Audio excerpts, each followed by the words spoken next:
இலங்கை பிரதமர் ரணில் விக்ரமசிங்கே 3 நாட்கள் அரசுமுறை பயணமாக இந்தியா வந்துள்ளார். இந்த 3 நாட்களில் பிரதமர் உள்ளிட்ட பல தலைவர்களை விக்ரமசிங்கே சந்தித்து பேசுகிறார். அவருடைய வருகை குறித்த ஒரு செய்தி தொகுப்பை தற்போது காணலாம். பதவியேற்ற பிறகு முதல் முறையாக இந்தியாவிற்கு வருகை தந்துள்ள இலங்கை பிரதமர் ரணில் விக்ரமசிங்கே பிரதமர் நரேந்திர மோடி மற்றும் வெளியுறவுத்துறை அமைச்சர் சுஷ்மா ஸ்வராஜ் உள்ளிட்டோரை சந்தித்து இந்திய இலங்கை இடையேயான உறவை வலுப்படுத்துவது குறித்து முக்கிய பேச்சுவார்த்தை நடத்தவுள்ளார். பதவியேற்ற பிறகு முதல் வெளிநாட்டு பயணத்திற்கு இந்தியாவை ரணில் தேர்வு செய்திருப்பது இந்தியா இலங்கை உறவில் ஏற்பட்டுள்ள மாற்றத்தை காட்டுவதாக வெளியுறவுத்துறை வல்லுநர்கள் கூறுகின்றனர். கடந்த ராஜபக்சே ஆட்சியில் இந்தியாவை விட சீனாவிற்கு முக்கியத்துவம் அளித்தது இந்தியாவை அதிர்ச்சியில் ஆழ்த்தியது.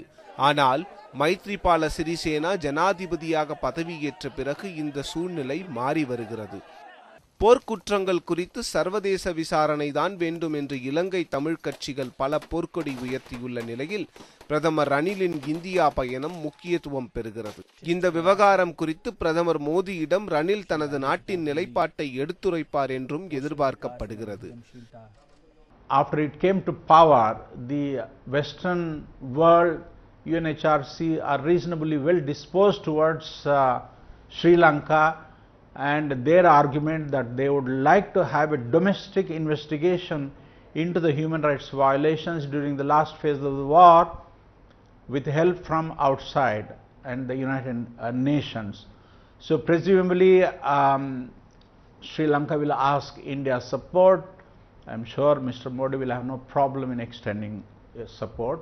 இருதரப்பு பேச்சுவார்த்தையின் போது இலங்கை தமிழர்களின் நிலை மற்றும் சர்வதேச விசாரணை குறித்து பிரதமர் மோடி ரணில் விக்ரமசிங்கேவிடம் எடுத்துரைக்க வேண்டும் என்றும் இலங்கை தமிழர்களின் வாழ்வுரிமை பிரச்சினை பற்றி எடுத்து கூற வேண்டும் என்றும் எதிர்க்கட்சி தலைவர்கள் கோரிக்கை வைத்துள்ளனர். தமிழக மீனவர்கள் இலங்கை கடற்படையினரால் தாக்கப்படுவது குறித்தும் பிரதமர் மோடி ரணிலிடம் விவாதிக்க வேண்டும் என்றும் எதிர்க்கட்சிகள் வலியுறுத்துகின்றன. இந்த நிலையில் இலங்கையில் நடைபெற்ற மனித உரிமை மீறல் குறித்து ஒரு நம்பகமான ஒரு சர்வதேச விசாரணை என்பது அவசியம் என்பதை இந்தியா தெளிவுபடுத்த வேண்டும். ஜெனீவாவில் நடைபெறுகிற கூட்டத்திலும் இந்தியா தன்னுடைய நிலையை மேற்கொள்ள வேண்டும்.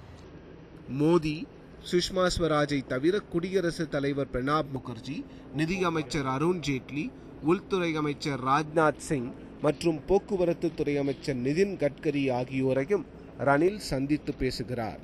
செய்தியாளர் ஸ்டீஃபனுடன் சிவப்பிரியன், நியூஸ் 7 தமிழ், புதுடில்லி.